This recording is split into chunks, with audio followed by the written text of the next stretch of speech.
안녕하세요. 저는 시장에서 국밥집을 하고 있는 노인네입니다. 제 인생은 참 파란만장한 나날들이었어요. 그래서 지금껏 마음속에 담았던 제 기가 막힌 인생살이를 한번 풀어보려고 사연을 보내게 되었습니다. 다들 제 사연을 듣고 아무리 힘든 일을 겪어왔더라도 조금이라도 희망을 가졌으면 하는 바람으로 한번 써내려가 보도록 하겠습니다. 저는 18살 젊은 나이에 가난한 노총각을 만나 먹고 사는 것조차 해결하기도 참 힘들었죠. 하지만 뱃속의 아기 때문이라도 이대로 주저앉을 수는 없었어요. 저는 매일같이 시장으로 나가 허드렛 일을 닥치는 대로 했고 그마저도 허탕치는 날이 많았습니다. 그러던 어느 날 늘 남은 야채를 챙겨주시던 야채집 사장님이 이런 말을 하시더군요. 세댁, 이제 날도 추워질 텐데 언제까지 이렇게 허드렛 일만 찾아다닐 거야? 그러지 말고 내 옆자리에 아궁이라도 가져다 놓고 국밥이나 팔아보지 않을런가? 내가 시래기는 넉넉하게 챙겨줄라니까. 저는 눈이 번쩍 뜨인 것 같았습니다. 시장 자리 한 구석에서 장사를 할 수 있다는 것이 정말 좋은 기회라고 생각이 들었거든요. 그렇게 저는 야채집 사장님의 배려로 야채 가게 귀퉁이에 아궁이 하나 달랑 놓고 국밥 장사를 시작하게 되었습니다. 다행히 장사는 그럭저럭 괜찮았어요.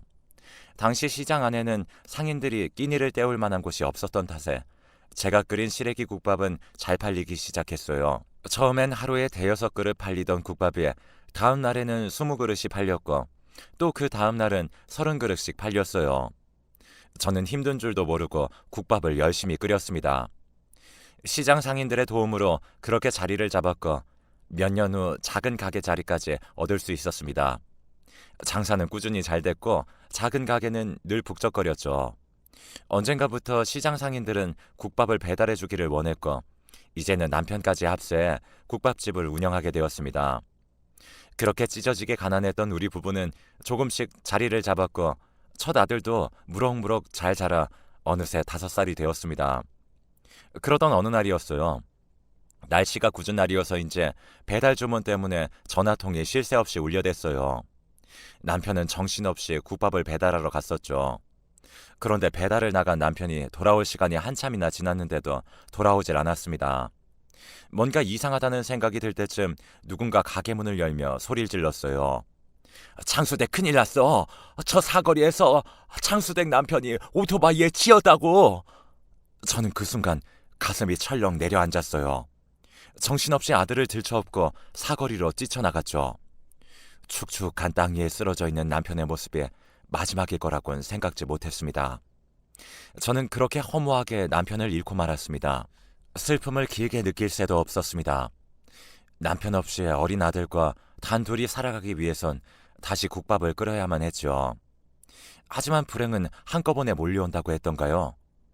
생각지 못한 또 다른 불행이 저를 덮쳤습니다. 국밥집이 들어서 있던 상가 주인이 갑자기 가게를 빼라고 통보를 하더라고요. 겨우 자리를 잡은 국밥집을 빼라는 것도 참담한데 주인은 아무나 끓일 수 있는 국밥이니 주인이 제 자리에서 국밥집을 열겠다고 통보했습니다. 저는 그렇게 참담한 심정으로 다시 거리로 나올 수밖에 없었어요. 그래도 꾸준히 국밥집 장사가 됐던 탓에 5년 동안 모은 돈은 꽤 됐고 저는 다시는 허무하게 쫓겨나지 않으리라 다짐을 하며 시장 안에 작은 가게 자리를 잡았습니다. 장수국밥이라는 간판을 내걸고 성실함을 미천으로 장사를 하며 정말 열심히 살았습니다. 어렵게 키운 하나밖에 없는 아들도 어엿하게 장성해 좋은 대학에 들어가는 기쁨도 저에게 안겨줬습니다. 머리가 참 좋았던 아들은 큰 사업으로 승승장구했고 늦은 나이에도 어여쁜 처자를 만나 결혼식도 올렸죠. 아들의 사업은 날이 갈수록 번창했습니다. 고생한 어머니 효도시켜준다며 이제는 국밥집을 그만하시라던 아들이었어요. 그러던 어느 날 어두운 목소리로 아들에게 전화가 걸려왔더군요. 어머니, 어디 아프신 데는 없으시죠? 어머니, 항상 제가 존경하고 사랑하는 거 아시죠? 어머니, 오늘따라 너무 보고 싶습니다. 평소 씩씩한 아들의 목소리가 아니었어요. 아들의 목소리가 온종일 머릿속을 맴돌아서 그날 밤은 한숨도 이루지 못했습니다. 그리고 아침 6시쯤 제게 문자가 와서는 어머니, 어머니가 해주신 된장찌개를 먹고 싶어요. 와주실 수 있으세요? 라는 문자가 왔어요. 그래서 날이 밝자마자 먼저 아들에게 전화를 걸었는데 아무리 신호음이 가도 연결이 되지 않더군요. 제 심장도 그렇게 벌렁거릴 수가 없었습니다. 불안한 마음에 며느리에게도 전화를 걸어봤지만 연결이 되지 않았어요. 저는 불안한 마음에 바로 아들내미 집으로 달려갔습니다. 아들 집에 도착해 떨리는 손으로 초인종을 아무리 눌러도 기척이 없었어요. 얼마 전에 태어난 갓난 제 손녀딸이 있어서 집에 아무도 없을 리가 없는데 불길한 예감이 제 온몸을 휘감았습니다. 저는 정신없이 문을 두드렸어요. 그런데 집안에서 아이가 우는 소리가 문 밖까지 들리더군요. 한번 시작된 아이의 울음은 멈출 줄 몰랐고 저는 그 길로 119에 전화를 걸어 아들네에게 무슨 일이 생긴 것 같다고 도와달라고 도움을 요청했어요. 빠르게 도착한 119 대원들이 문을 뜯어내고 나서야 겨우 집 안으로 들어갈 수 있었습니다. 그런데 젊은 소방대원 하나가 다시 나오더니 어두운 표정으로 이렇게 말을 하더군요. 어머니, 아무래도 들어오시지 않는 게 좋겠습니다. 여러분들이 생각하시는 그 비극적인 상황이 맞습니다. 아무것도 모르는 천진난만한 표정을 한 채 이불에 곱게 쌓인 손녀딸을 받아 안았는데 그 속엔 하얀 편지지 하나가 들어있었습니다. 대충 내용은 이랬어요. 무리한 사업 투자로 인해 빚을 많이 졌다는 내용이었습니다. 그러다 밑바닥까지 가자 아는 사람들에게 월 몇 프로 이자를 준다고 사람들을 속여 투자금을 모았고 결국 돌려막기 하다가 터지고 말았다는 내용이었어요. 그리고 제게도 몇 마디 남겼습니다. 어머니, 꼭 호강시켜드리고 싶었는데 이 못난 아들은 더 이상 버텨낼 자신이 없습니다. 나영이를 부탁드려요. 같이 데리고 가려고 했지만 아이가 웃는 모습에 아무리 못난 애비여도 끝내 데리고 갈 수가 없었습니다. 죄송합니다, 어머니. 아들이 저에게 새벽 일찍 문자를 보내 된장찌개를 먹고 싶다고 했던 것은 알고 보니 손녀딸을 부탁한다는 그런 이유 같았어요. 그렇게 허망하게 아들과 며느리를 먼저 보내버리고 이미 늙어버린 몸으로 다시 젖먹이 육아가 시작되었습니다. 늙음하게 어린아이를 돌보는 일은 쉬운 일이 아니었어요. 내 아이는 세월을 먹여 키웠지만 손녀딸 아이는 어떻게 키워야 할지 막막할 따름이었다죠. 하필이면 시장 안에 다른 식당들이 하나둘씩 생겨나며 제 식당에는 겨우 단골 손님들만 오는 정도인데 그 돈으로 아이까지 키우는 일은 정말 만만한 일이 아니었습니다. 그마저도 좁은 식당 안에 불편한 아이가 울고불고 하자 식당에 온 손님들은 불평을 늘어놓기 일쑤였어요. 매일 얼굴 보던 단골 손님의 핀잔은 더 속상했습니다. 장수댁, 여기 이제 그만 오던지 해야겠소. 애 우는 소리에 시끄러워서 원 밥을 먹을 수가 있나. 아유, 미안해요, 사장님. 저는 사과하기 바빠 입이 아플 지경이었습니다. 어떤 날은 아이를 업고 국밥을 푸는데 손녀딸이 갑자기 손을 뻗는 바람에 손녀 손등에 빨갛게 화상을 입은 일도 있었죠. 정신없이 아이를 업고 신발 한 짝이 벗겨진 줄도 모르고 병원으로 달려갔지만 손녀 손등에 남은 그 흉터는 저를 평생을 괴롭혔습니다. 아이가 걷기 시작하면서 좁은 식당을 활보하며 걸어다닐 때는 혼이 쏙 빠지도록 정신없는 날들이 많았어요. 어느 날은 시장 상인회에서 사람들이 와서 국밥을 시켜놓고 술을 먹는데 나영이가 돌아다니다 소주병을 건드리는 바람에 테이블 위에 소주병이 깨진 적도 있었습니다. 야, 이 녀석아, 조심해야지. 술이 거하게 취한 취객은 나영이의 머리를 쥐어박았고 너무 화가 난 저는 물컵을 들어 손님한테 확 던져버렸습니다. 감히 누구 손녀딸한테 손을 대! 다신 오지 마요! 나가요! 나가! 저는 어디서 그런 힘이 나왔는지 손님들을 전부 쫓아내버리고 소금까지 뿌렸던 기억도 나네요. 젖먹이 때 데리고 온 손녀가 어느새 자라 초등학교에 갈 나이가 되었습니다. 다른 또래 친구들은 예쁘게 차려입은 젊은 엄마의 손을 잡고 왔는데 우리 나영이만 늙은 할머니 손잡고 학교에 들여보내니 아들 며느리 생각에 마음이 그렇게 아릴 수가 없었습니다. 다행히도 손녀딸 아이는 그늘없이 잘 자라주었지만 엄마가 없는 빈자리를 제가 채워주기엔 부족한 부분이 많았습니다. 야, 빨간 뚝배기! 난 오늘 엄마랑 교복 사러 간다. 우리 나영이 초등학교 졸업식 날 짜장면이라도 사주려고 학교 앞에 마중을 나갔는데 나영이 반 친구로 보이는 한 아이가 나영이한테 그렇게 소리를 치더군요. 그 친구에게 나영이가 천연덕스러운 표정으로 대꾸를 하는데 저는 깜짝 놀라고 말았습니다. 나는 우리 할머니가 벌써 사줬다? 라고 태연하게 말하며 제 손을 빠르게 잡아 끌면서 앞서 나갔습니다. 저는 그런 나영이 손에 이끌리며 이런저런 생각을 한참이나 했습니다. 빨간 뚝배기, 뚝배기집 소녀라서 붙은 별명이었겠죠. 그런데 아무리 생각을 해봐도 왜 빨간 뚝배기인지 이해가 되지 않았습니다. 저는 나영이에게 살짝 물어봤죠. 나영아, 왜 친구가 너를 빨간 뚝배기라고 놀리는 거니? 그거 손등에 빨갛게 데인 자국 때문에 애들이 빨간 뚝배기라고 놀려. 어릴 적 손등에 입었던 화상 자국 때문에 그런 별명이 붙었던 것이었습니다. 하지만 아이는 아무렇지 않다는 듯 태연하게 말했지만 저는 미안한 마음에 몰래 눈물을 훔쳤습니다. 그런데 아직 교복도 사지도 않았는데 왜 샀다고 말을 했니? 우리 반 선생님이 우리 집 형편을 아시고 내가 가는 중학교 선생님한테 미리 말씀해 주셨는데 졸업하는 언니들한테 깨끗한 거 받아서 내가 입을 수 있게 해주신대. 새 교복이 아니어도 정말 괜찮아? 할머니, 밤마다 다리 아파서 끙끙 앓잖아. 그 돈으로 약이나 지어 먹자.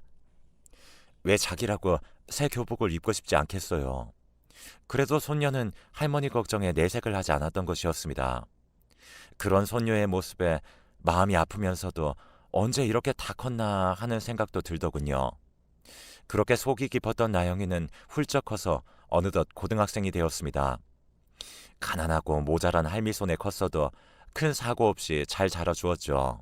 저는 그저 열심히 국밥을 팔아 나영이 뒷바라지를 하면 된다는 생각뿐이었어요. 그러던 어느 날이었습니다. 나영이가 학교를 가고 가게에 딸린 방 청소를 하고 있는 와중에 아이의 책상 속 깊은 곳에서 작은 종이를 우연히 발견하게 되었습니다. 처음엔 눈이 침침해서 잘 보이지 않았지만 자세히 들여다보니 그것은 학교 급식비 납입 고지서였습니다.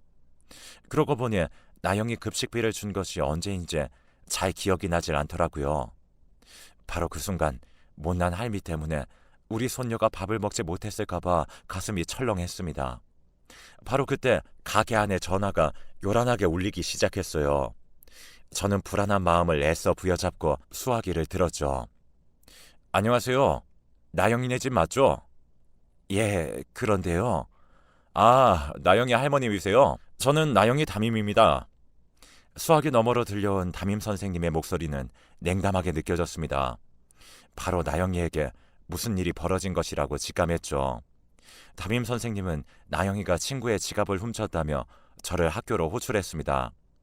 저는 담임 선생님의 말에도 우리 나영이가 절대로 그럴 아이가 아니라는 것을 잘 알고 있었지만 우선 가게 문을 정신없이 닫고 학교로 달려갔어요. 학교에 도착해 교무실 문을 열고 들어가니 잔뜩 억울하다는 표정으로 서 있던 나영이가 보이더군요.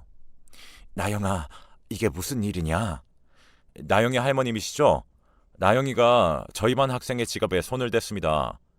저희 반에 이런 짓을 벌일 사람은 나영이밖에 없는데 아니라고 계속 고집을 부립니다. 아무래도 오늘 조회 시간에 급식비를 안 내다고 야단을 좀 쳤더니 친구의 지갑에 손을 댄 것 같습니다. 나영이 담임 선생님은 우리 나영이가 범인이라고 확신하더군요.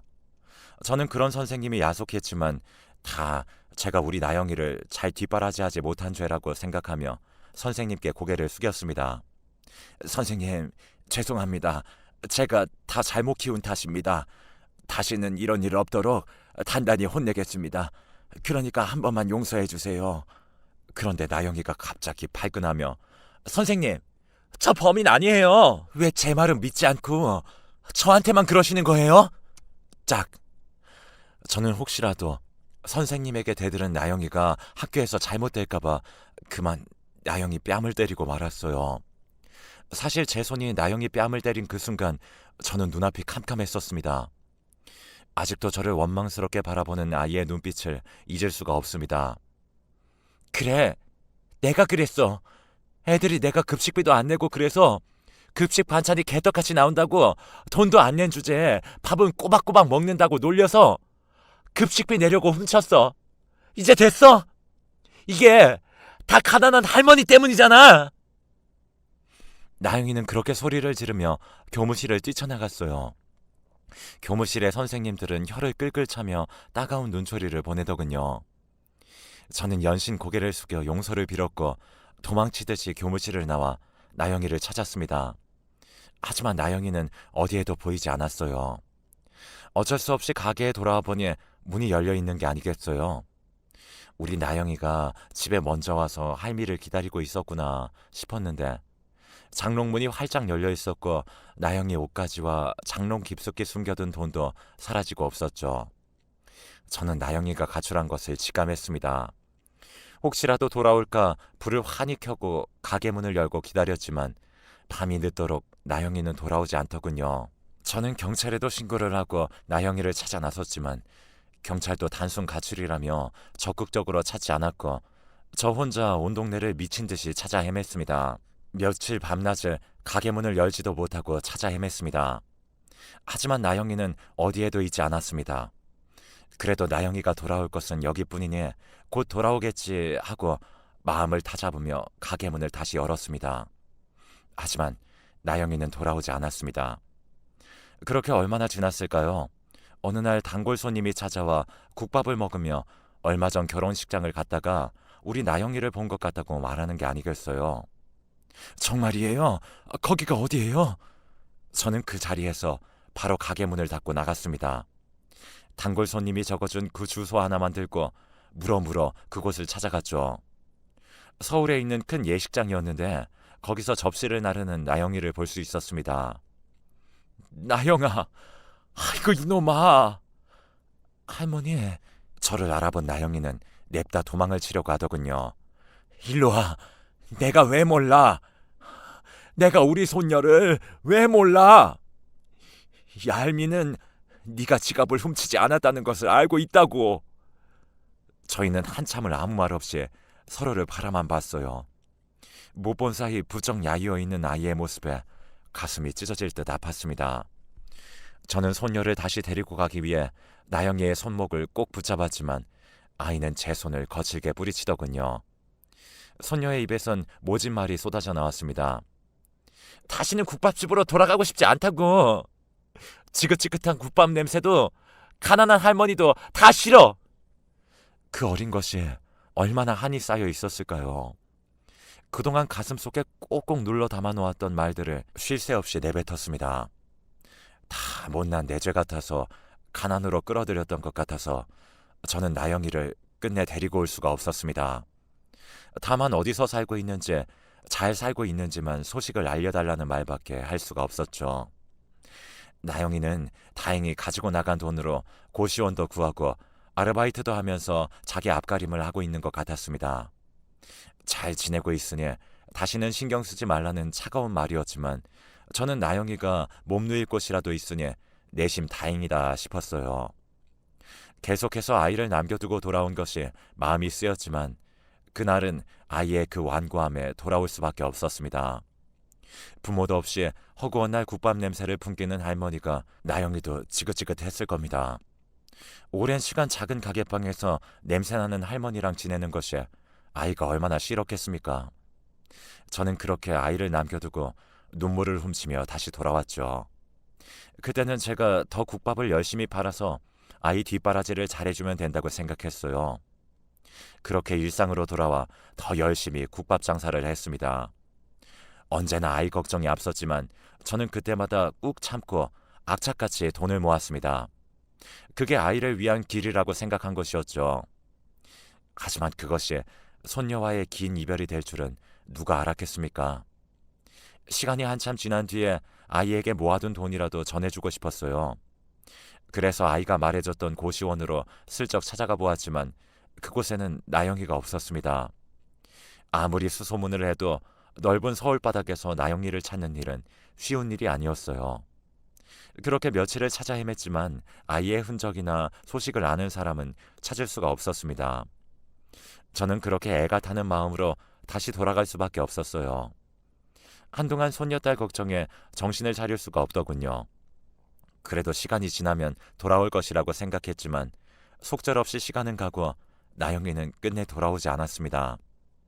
그렇게 생각만 해도 가슴 아픈 손녀딸을 마음속 깊은 곳에 묻어두고 살았고 어느새 저는 머리가 하얗게 새는 꼬부랑 할머니가 되고 말았어요.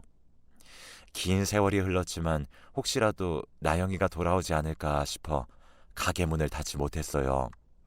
하루에 한 그릇의 국밥을 팔아도 저는 국밥 장사를 접지 않았습니다. 지금 생각해보면 제가 한 일 중 가장 잘한 일인 듯 싶습니다. 국밥집이 있던 시장에 시끄러지기 시작한 것도 바로 그때쯤이었죠. 좁은 시장에 현수막이 걸리고 외지 사람들이 문턱이 닳도록 지나다니더니 재개발이라는 말이 들리기 시작하더군요. 시장 분위기가 뒤숭숭해지면서 번듯한 양복을 입은 사람들이 시장 상인들에게 도장을 받기 시작했습니다. 국밥집에도 그놈들이 찾아와 이제 시장이 재개발 결정났으니 가게를 팔아야 한다고 엄포를 놓았습니다. 저는 장사가 잘 되지 않는 국밥집이었지만 절대 가게를 팔 수가 없었습니다. 이곳은 나영이가 돌아올 수 있는 유일한 집이니까요. 하지만 그들의 요구는 집이었습니다. 힘없는 시장 상인들도 헐값에 자리를 팔기 시작했고 저처럼 버티는 사람들이 몇몇 있었지만 그들은 협박과 회유로 결국은 가게를 빼앗아갔죠. 물론 보상금이라는 명목으로 돈을 주었지만 한평생 시장을 지킨 상인들에 비하면 터무니없는 금액이었습니다. 그 돈으로 그만한 장사 자리를 찾을 수도 없었고 다른 지역으로 이사를 갈 수도 없는 금액이었어요. 하지만 그놈들은 이 정도 보상에도 간지덕지 해야 한다며 막무가내로 무리를 내쫓기 시작했습니다. 저 역시 끝까지 버텨보려고 했지만 법을 들먹이며 협박을 하는 통에 겁을 먹지 않을 수가 없었어요. 시장 상인들의 한숨 소리가 가득 찼고 하루가 멀게 상인들이 시장에 모여 머리를 맞대고 걱정과 대책을 논의했었습니다. 그렇게 재개발을 앞둔 시장은 외지 사람들이 들어온 이후부터는 하루도 조용한 날이 없었죠. 저도 더 이상 버티지 못하고 도장을 찍어야 하나 고민을 했습니다. 그러던 중 좀 이상한 일이 벌어졌습니다. 갑자기 재개발 담당자들이 태도를 바꾸더군요. 뭔가 착오가 있었다며 이 시장은 보상 금액이 잘못 측정된 것 같다며 제시한 금액보다 많은 보상금을 지급하기로 결정되었다고 말했습니다. 한마디로 지금까지 우리가 일구어왔던 제 분신 같은 가게를 어느 정도 제값을 받고 넘길 수가 있었죠. 당연히 시장 상인들은 기뻐했습니다.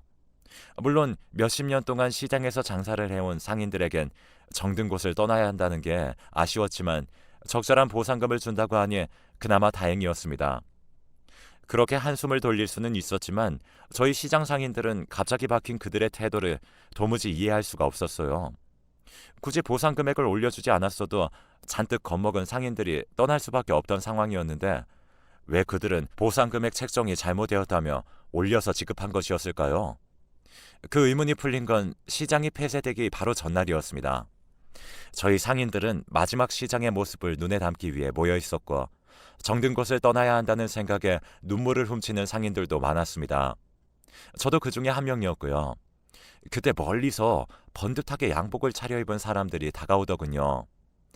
저희는 또 무슨 일이 있나 싶어 가슴이 철렁했었습니다.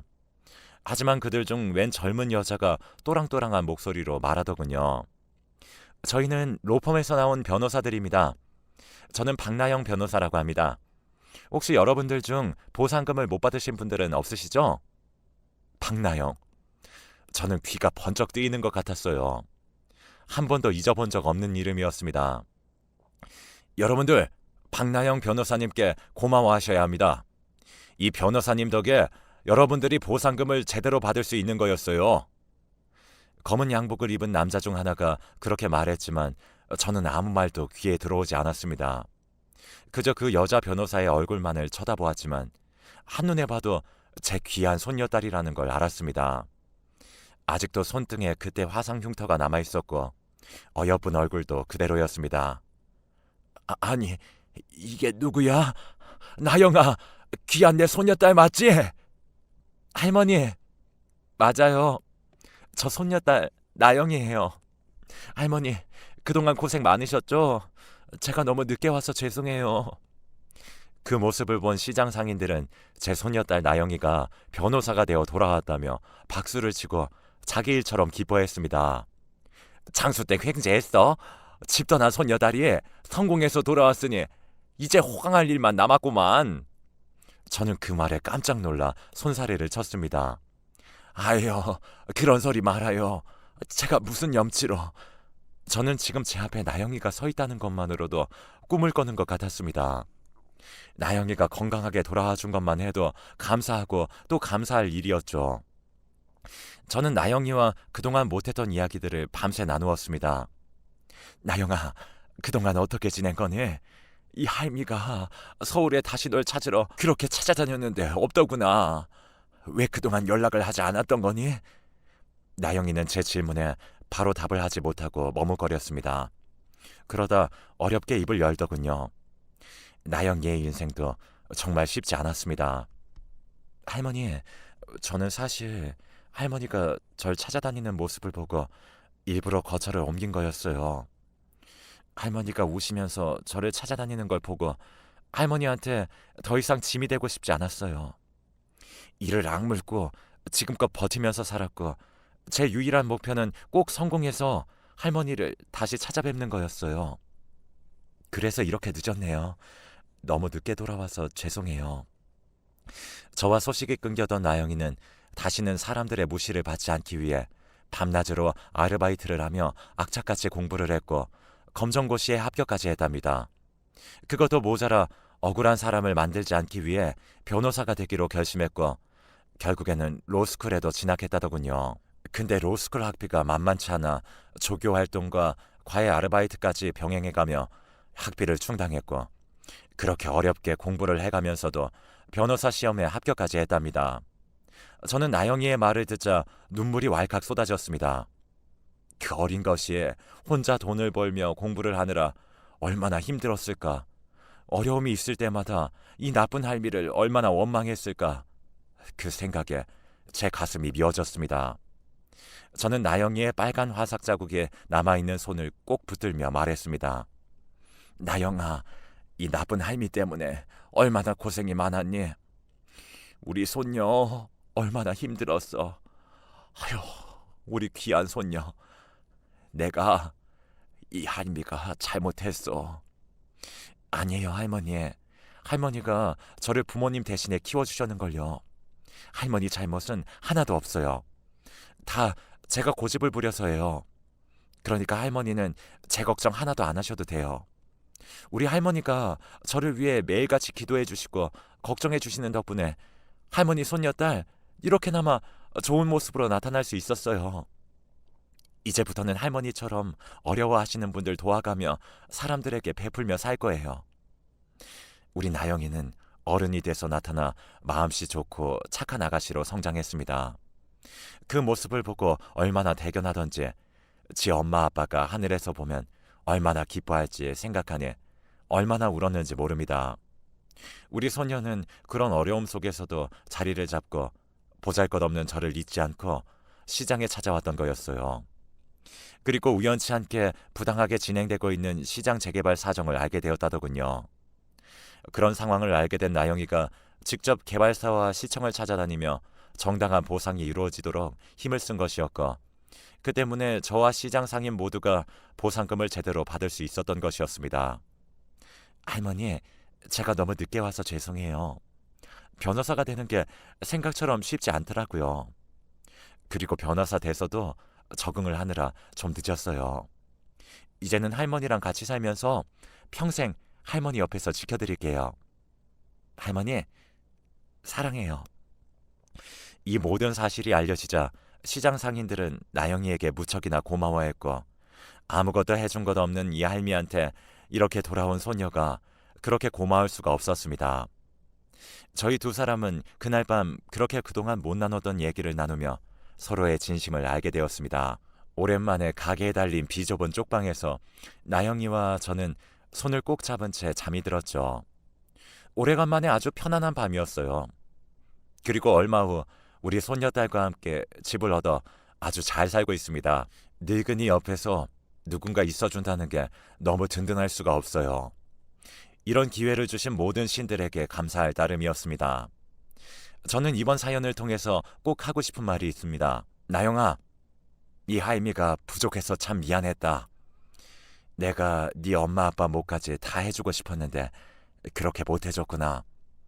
그래도 이렇게 잘 커줘서 정말 고맙다.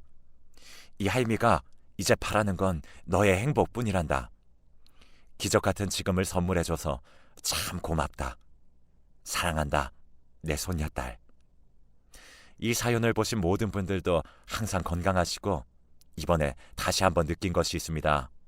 사람이 간절히 원하고서 바라는 게 있다면 그 간절함이 현실이 될 수 있다는 것을요. 이 늙은이는 이만 사연 줄이도록 하겠습니다. 감사합니다.